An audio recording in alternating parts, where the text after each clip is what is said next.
इस पेंटिंग में ग्लोब पर खड़ा एक बादशाह है और उसके सामने भाले पर लटक रहा है एक कटा हुआ सर।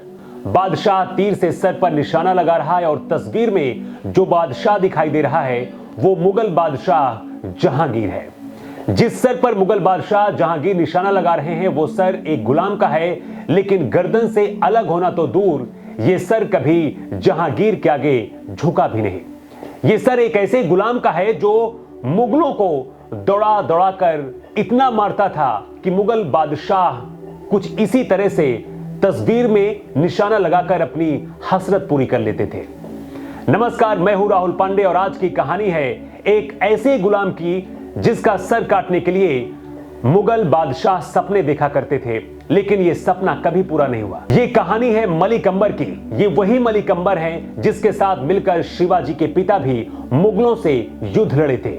इसके बाद इन्हीं की रणनीति से आगे चलकर शिवाजी ने भी मुगलों से लोहा लिया।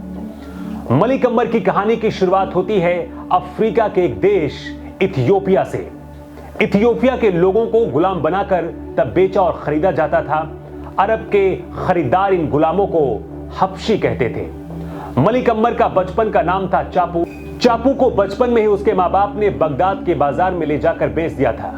बगदादी ने और भी ज्यादा पैसे कमाने के लिए अंबर को दूसरे व्यापारी को बेच दिया और वहां से अंबर को दक्षिण भारत गुलाम बनाकर लाया गया। दक्कन में अंबर का नया मालिक बन गया था चंगेज खान। अंबर की निष्ठा और लगन से प्रभावित होकर चंगेज खान ने उसे अपना निजी सेवक बना लिया। इस दौरान उसे शाही दरबार में जाने का भी मौका मिला, जहां उसने प्रशासन और युद्ध से जुड़े मामलों को बहुत करीब से देखा, समझा और जाना। 1576 में अहमदनगर में गद्दी को लेकर एक लड़ाई छिड़ी, जिसमें अंबर के मालिक चंगेज खान की मौत हो गई। इसके साथ ही अंबर हमेशा के लिए गुलामी से आजाद हो गया। भारत के भूगोल में आपने दक्कन का पठार जाना, पढ़ा और समझा भी होगा। दक्कन के क्षेत्र में उस दौरान 4 सल्तनतें हुआ करती थी। अहमदनगर सल्तनत, जो इस वक्त महाराष्ट्र का एक शहर है, गोलकुंडा सल्तनत, जो कि हैदराबाद का हिस्सा है, बीजापुर सल्तनत, जो कि अब कर्नाटक का हिस्सा है, और चौथी सल्तनत थी मुगल सल्तनत। मुगल बादशाह लगातार दक्कन में अपनी पहुंच बढ़ाने की कोशिश कर रहे थे। ऐसे में दक्कन की फौजों को लगातार मदद की जरूरत हो रही थी। इसी का फायदा उठाने के लिए मलिक अंबर ने 100 से 150 गुलामों की एक अलग फौज बनाई और जिसको भी जरूरत होती थी, जिस राजा को, जिस रियासत को, उसे किराए पर यह फौज दे दिया करता था। जिस सल्तनत को जरूरत होती थी, जरूरत के हिसाब से फौजें जाती थी और उनकी तरफ से लड़ती थी। इसके बाद धीरे धीरे मलिक ने 7000 सैनिकों की अपनी खुद की फौज खड़ी कर दी। 1997 में अहमदनगर किले पर मुगलों ने कब्जा कर लिया। चांद बीबी के खिलाफ उनकी ही रियासत के लोगों ने बगावत कर दी और उनके ही सैनिकों ने चांद बीबी की 1599 में हत्या कर दी। ऐसा लगने लगा था कि अहमदनगर सल्तनत का अंत हो गया है, लेकिन इस खेल में अभी असली खिलाड़ी की एंट्री होनी बाकी थी और वो खिलाड़ी था मलिक अंबर। मलिक अंबर के पास अपनी खुद की 7000 की सेना थी। उसके बाद उसने अहमदनगर के लोगों को अपने पक्ष में करना शुरू किया। चांद बीबी के पोते मुर्तजा को सुल्तान घोषित कर दिया और अपनी बेटी की भी शादी कर दी उसके साथ, और खुद सल्तनत का वजीर बन गया। मुगलों के खिलाफ असली खेल यहीं से शुरू हुआ। एक गुलाम अब एक रियासत का वजीर बन गया था। मलिक ने तो सिर्फ नाम के लिए मुर्तजा को सुल्तान घोषित किया था, लेकिन लोग मलिक अंबर को ही सुल्तान की तरह मानते थे, क्योंकि हर आदेश मलिक अंबर के कहने पर ही होता था। मलिक ने दक्कन की बाकी रियासत गोलकुंडा और बीजापुर से दोस्ती करके मुगलों के खिलाफ मोर्चा खोल दिया। यह वो दौर था जब मुगल खुद को पूरे हिंदुस्तान का मालिक समझते थे, लेकिन मलिक अंबर धीरे धीरे दक्कन की रियासत से मुगलों को खदेड़ना शुरू कर दिया। धीरे धीरे अहमदनगर की पूरी रियासत से जितने भी मुगल थे उनको वहां से भगा दिया। यह सुनकर दिल्ली में बैठे मुगल बादशाहों में खलबली मच गई।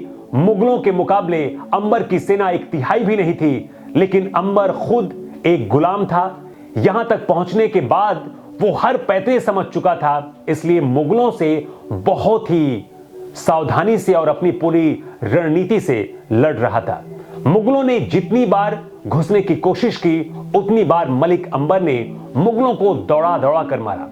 लेकिन जिस बीजापुर सल्तनत के लिए मलिक अंबर मुगलों से लड़ा था, उसी बीजापुर सल्तनत ने अंबर के साथ गद्दारी करते हुए 1617 में मुगलों के साथ हाथ मिला लिया। मलिक अंबर को पकड़ने के लिए एक तरफ से बीजापुर सल्तनत और दूसरी तरफ से मुगलों ने हमला कर दिया। अंबर के लिए यह जंग मौत की तरह थी, लेकिन इसके बाद भी उन्होंने हार नहीं मानी।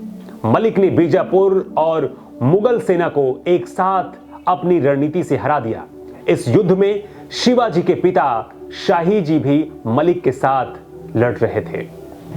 इस युद्ध में मलिक अंबर को एक बहुत बड़ी जीत हासिल हुई थी। इस जीत ने मराठाओं के भी हौसले और भी ज्यादा बुलंद कर दिए।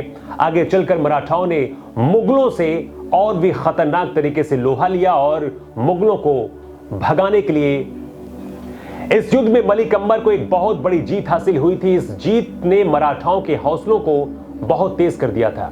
आगे चलकर मराठाओं ने मुगलों से और भी तेज लोहा लिया और मुगलों को भागने के लिए मजबूर कर दिया। वहीं मलिक अंबर का कद इतना ज्यादा बढ़ गया था कि मुगल बादशाह कुछ इस तरह से अपने सामने तस्वीर में ही मलिक अंबर का कटा हुआ सर लेकर भड़ास निकालने लगे। 80 साल तक अपनी पूरी जिंदगी जीने के बाद 1626 में मलिक अंबर की मौत हो गई। मौत के बाद मलिक अंबर से नफरत करने वाले मुगल बादशाह जहांगीर ने खुद लिखा था कि जो कद अंबर ने अपना बनाया वो अब तक कोई भी गुलाम नहीं कर पाया है। बाद में शिवाजी ने भी मुगलों के खिलाफ जमकर जंग लड़ी, लेकिन अफ्रीका से भारत पहुंचा एक गुलाम ने मुगलों की नींव हिला दी, ऐसा कभी नहीं हुआ। इस गुलाम के बारे में बहुत कम लोग जानते हैं, लेकिन मलिक अंबर पूरे देश के लिए एक गर्व की तरह है।